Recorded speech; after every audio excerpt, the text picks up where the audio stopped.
Hello there.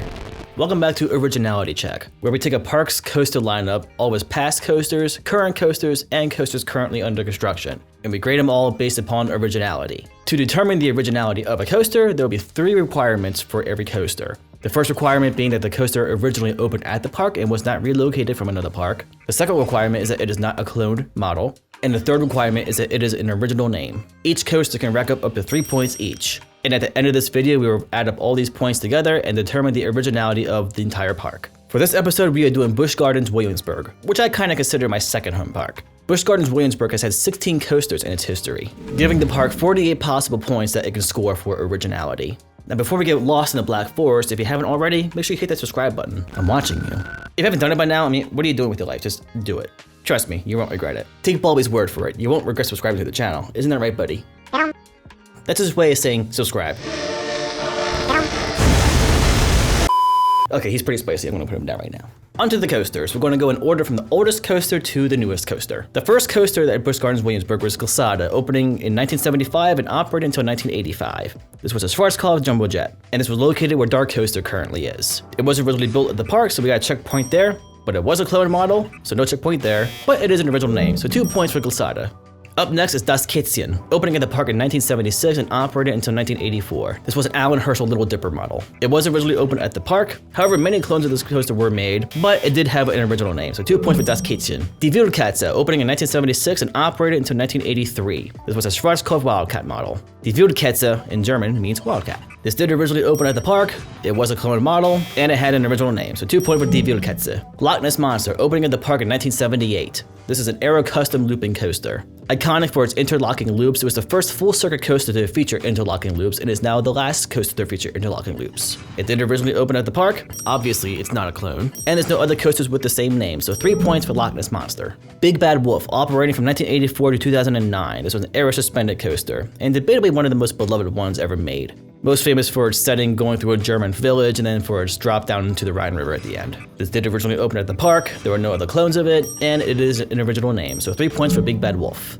Drachenfire, opening in 1992 and operating until 1998. This was also an Aero custom looper, and one of the most infamous coasters ever created for being so rough and being poorly designed. This did originally open at the park, thank God there are no clones of it, and it is an original name, so 3 points for Drachenfire. Wild Mouse, operating from 1996 to 2003. It is also sat where Dark Coaster currently is. It was a mock Wild Mouse, nothing special about it. It's currently at Busch Gardens Tampa as Sand Serpent. So while this did originally open at Busch Gardens Williamsburg, it is a clone model and it is not an original name, so 1 point for Wild Mouse. Alpengeist, opening in 1997. Isn't it May?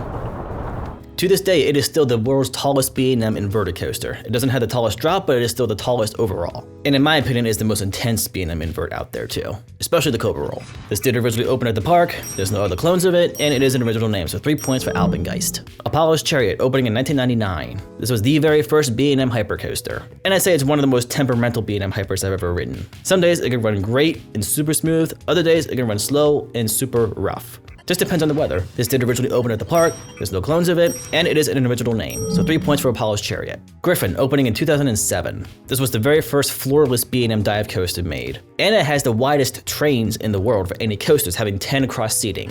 This did originally open at the park. Is it a clone though? Technically there is a clone of this coaster in China. However, this only has 8 across seating, so the trains are a little bit different, so I'm gonna go ahead and say this is not a clone, so I'll give it a point there. And it is an original name, so 3 points for Griffin.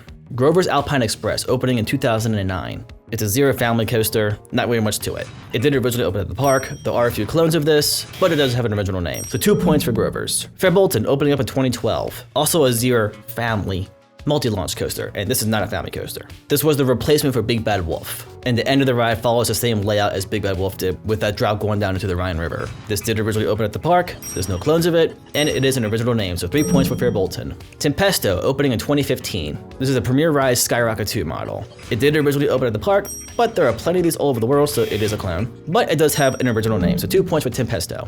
Invader, opening in 2017. This is a GCI family wooden coaster. Some days it runs like a family coaster, some days it runs like a top tier GCI. This is a very temperamental coaster. And frankly, I think this is a pretty underrated coaster. I know it's supposed to be a family coaster, but I still have a lot of fun on it. This did originally open at the park, there's no clones of it, and it does have an original name, so 3 points for Invader. Pantheon, opening in 2022. And I'd say this is easily the best coaster that Busch Gardens Williamsburg has ever had. It's practically the Velocicoaster of the North.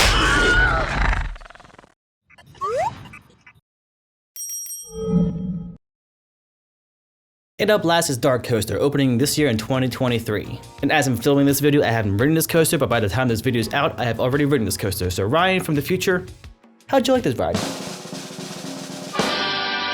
This is the world's first indoor straddle coaster.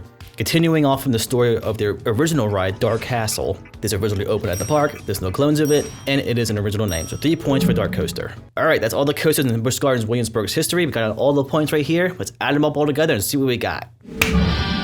41 points. Do a little math here, and we've got 85% originality for Busch Gardens Williamsburg.